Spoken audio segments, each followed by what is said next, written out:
तो किस तरह का आपको इंसान चाहिए, उम्र कितनी हो, रंग कैसा हो, पढ़ा लिखा कितना हो?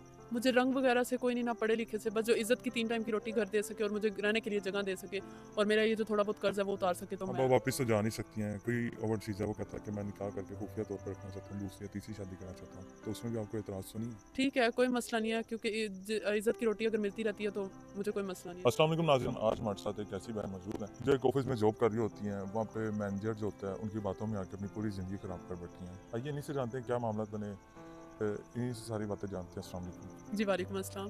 अच्छा मैंने बताइएगा क्या मामला बने, मैनेजर की बातों में क्या आई, उसने क्या बोला, अभी कहाँ पे हैं, ज़िंदगी कैसी गुजर रही है आपकी?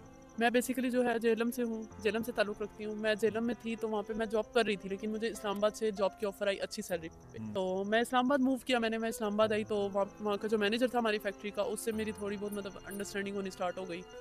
तो उससे मतलब मेरी रिलेशनशिप हो गया। रिलेशनशिप में हम लोग आ गए, तो रिलेशनशिप के बाद उसने मुझसे कहा कि मैं तुमसे शादी करूँगा और मैंने भी उससे कहा कि ठीक है मैं तुमसे शादी करूँगी। लेकिन जबकि हम दोनों को पता था कि हम दोनों के घरवाले नहीं मानेंगे अभी। हुँ। तो मैंने उससे कहा कि मैं मना लूँगी, कोई बात नहीं, तुम अपने घर बात करो, मैं मना लूँगी। तो उसने कहा कि नहीं अभी मैं नहीं बात कर रहा, मतलब उसने मुझे ऐसे ही टाला, बहुत अच्छा मुझे टालता रहा। तो मैंने उससे कहा कि यार मैं घर बात करती हूँ, तुम भी अपने घर बात करो, मान जाएँगे वो।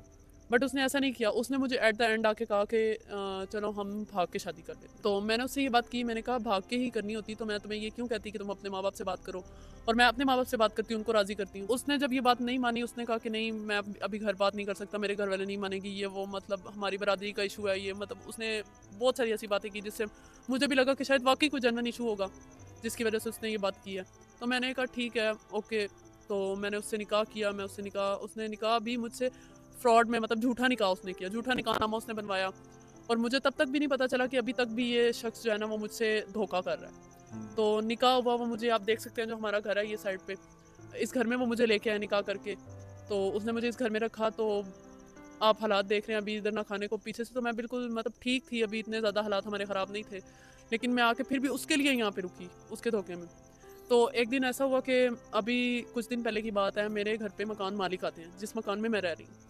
वो आते हैं तो उन्होंने मुझे कहा कि आप के घर का किराया नहीं आया हुआ 4 से 5 मंथ का। हुँ। तो मैंने उनसे कहा कि ये तो मकान मेरे हस्बैंड का है। तो उन्होंने कहा कौन से हस्बैंड आपके?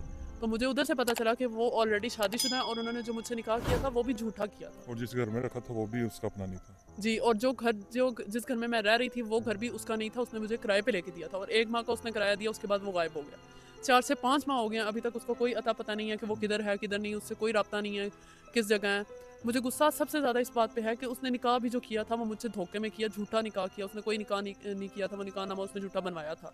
तो बोल के जब गया। आपने सारे मामलात किए तब आपको नहीं पता था वो एक मैनेजर है और आप जो हैं वो एक छोटी पोस्ट पे हैं, तो वो आपके साथ सारे मामलात कर रहा है, तो ये आपको नहीं था? बस उन्होंने मतलब मुझे उलझा ही ऐसे लिया था अपने प्यार में, मुझे कुछ नज़र ही नहीं आया इसके आगे। तो अभी जहाँ पे रह रही हैं आप, तो वो किस तरह से सारे मामलात, खाना-पीना, रहना-सहना किस तरह से कर रही हैं? 3-4 माह से तो मैं मैनेज कर रही थी। अभी 5 माह ऑलमोस्ट हो गए हैं। अभी मकान मालिक आया तो मुझे पता चला, मैं तो इस चीज़ से बड़ी परेशान हो गई कि अब घर भी नहीं है उसका और मुझ पे इतना कर्ज़ भी आ गया है कि 5 माह का किराया भी दूँ और बिल भी बिल की अदायगी किया वो भी करूँ। तो अब वो भी जिसके भरोसे मैं इस जगह पे आई थी वो भी नहीं है, वो भी गायब है 4-5 माह से। तो मैं इस चीज़ से बहुत ज़्यादा परेशान हुई हूँ अभी। तो आपका कोई कॉन्टैक्ट नंबर उसका, उस बंदे का, उसके घर वालों का कोई कॉन्टैक्ट नंबर, कोई फैमिली मेंबर आपको किसी का नहीं पता? मैंने उससे बहुत दफ़ा कहा कि मैं मुझे इधर तुमने कब से रखा हुआ है, अपनी फैमिली से मुझे मिलवाओ। उसने कहा अभी मिलवा दूँगा, आज मिलवा दूँगा, कल मिलवा दूँगा। मतलब आज कल में उसने मुझे ऐसे ही लारे लगाए और फिर एट द एंड खुद गायब हो मतलब वो आपको उसमें बगैर शादी आपसे निकाह भी नहीं किया, ओनली पेपर बनवाए और आपको यूज़ करता रहा, इन शॉर्ट अगर कहा जाए तो। तो अभी जो है, अभी खाना-पीना गुज़ारा किस तरह से कर रही हैं? कोई जॉब कर रही हैं या कौन दे रहा है? रेंट कितना आपके ऊपर है?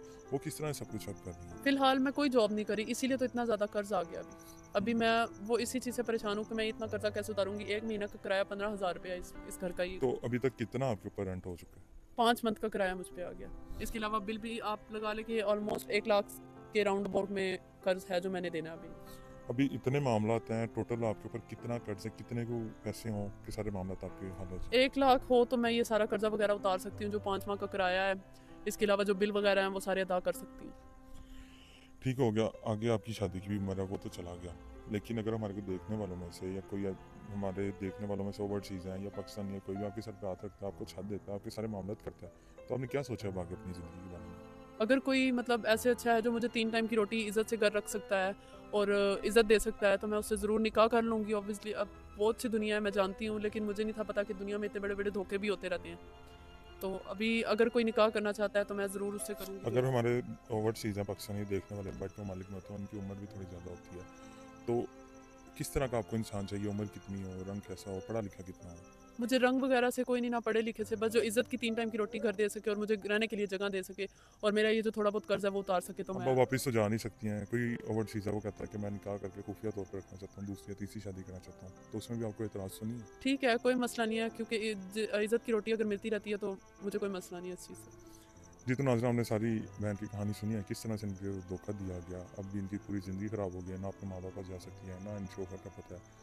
तो बस यही है, नंबर स्क्रीन के ऊपर चल रहा है, जो इनके साथ आगे चलना चाहता है, इनकी हेल्प करना चाहता है, नंबर के ऊपर रब्ता करें, सिर्फ सीरियस लोग ही रब्ता करें। इसी के साथ हमें इजाज़त दीजिए, मिलते हैं अगली वीडियो में, तब तक के लिए अल्लाह निगहबान।